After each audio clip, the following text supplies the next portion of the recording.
Ψυχής. Λοιπόν, βγάζουμε τα μανίκια πρώτα απ' έξω. Κάθουμε από την ανάποδη πλευρά για να διπλώσουμε το ράσο.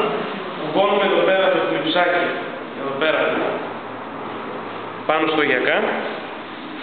Εδώ πέρα που είναι η τσάκιση στα μανίκια, τα πιάνουμε από εδώ πέρα από τη ραφή και τα δύο τα μανίκια.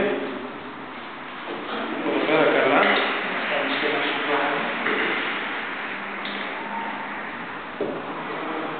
Μετά πιάνουμε από εδώ από τη φόδρα, από την άκρη, από εδώ πέρα και από εδώ, έτσι.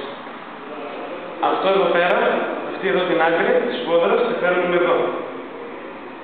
Πιάνουμε και αυτό εδώ πέρα, την άλλη άκρη, τη βάζουμε εδώ και τώρα πιάνουμε από κάτω, το ποδόγυρο. Πιάνουμε πρώτα τον ένα ποδόγυρο και μετά τον άλλο. Θα φέρνουμε και τα 4 αυτά στην ίδια, στο ίδιο μέρος. Να είναι ομοιόμορφο. Τόσο ώστε το ράσο μας να διπλωθεί ωραία.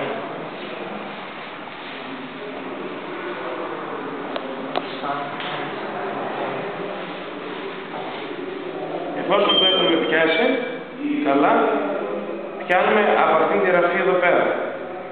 Πιάνουμε από αυτήν τη ραφή εδώ πέρα. Βάζουμε το χέρι μας εδώ. Έτσι. Και αυτά εδώ, το μανίκι από πάνω, τα αφήνουμε. Και κρατούμε μόνο εδώ. Μετά το φέρνουμε εδώ πέρα. Διπλώνουμε 1, 2. Βάζουμε εδώ πέρα, στο τραπέζι. Φέρνουμε τα μανίκια 1 εδώ πέρα.